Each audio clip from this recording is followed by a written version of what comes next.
वट सावित्री व्रत की कथा। ज्येष्ठ माह की अमावस्या को बड़ अमावस्या कहा जाता है। महिलाएं अपने अखंड सौभाग्य एवं कल्याण की कामना से ये व्रत करती है।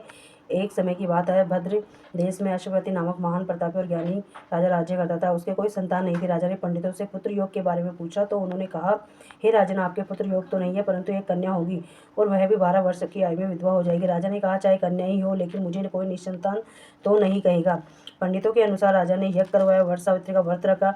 उसी के प्रताप से कुछ समय पश्चात उन्हें कन्या रत्न की प्राप्ति हुई, जिसके नाम उन्होंने सावित्री रखा। समय बीतता गया, कन्या बड़ी होने लगी। जब सावित्री को वर खोजने के लिए कहा गया तो उसकी मृत्यु हो जाएगी। नारद जी की बात सुनकर राजा अश्वपति उदास हो गए। उन्होंने अपनी पुत्री को समझाया कि ऐसे अल्प आयु व्यक्ति से विवाह करना उचित नहीं है, इसलिए तुम कोई और वन चुन लो। इस पर सावित्री बोली, आर्य कन्याएं अपने पति का वरण एक ही बार करती है, अतः आप चाहे जो हो, मैं सत्यवान को ही वर रूप में स्वीकार करूंगी।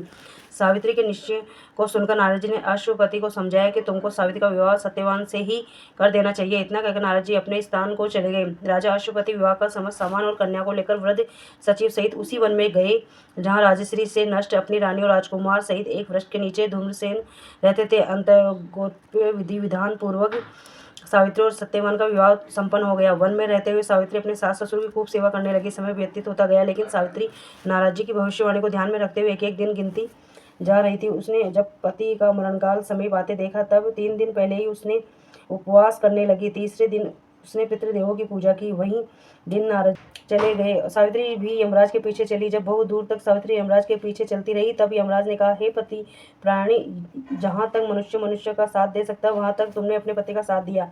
अब तुम वापस घर लौट जाओ।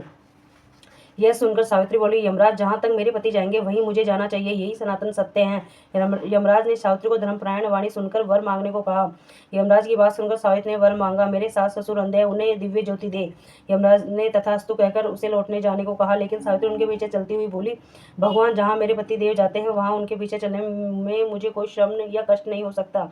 एक पति परायण होना मेरा कर्तव्य है। दूसरे बार आप धर्मराज है, अतः सत्य पुरुषों को समागम भी थोड़े पुण्य का फल नहीं है।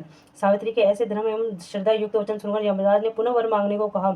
सावित्री ने वर मांगा कि मेरे ससुर धूम्रसेन का खोया हुआ राज्य उन्हें वापस मिल जाए। यमराज ने तथास्तु कहकर उसे लौट जाने को कहा, परंतु सावित्री अडिग रही। सावित्री की पति भक्ति और निष्ठा देखकर यमराज द्रवीभूत हो गए। उन्होंने सावित्री से एक और वर मांगने के लिए कहा।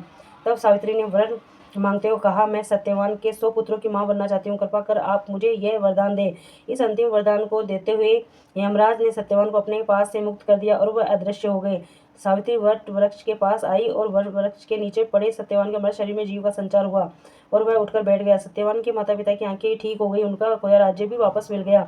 इस सबसे सावित्री के अनुपम व्रत की कीर्ति समस्त देश में फैल गई। बोलो श्री सत्यनारायण भगवान की जय, विष्णु भगवान की जय।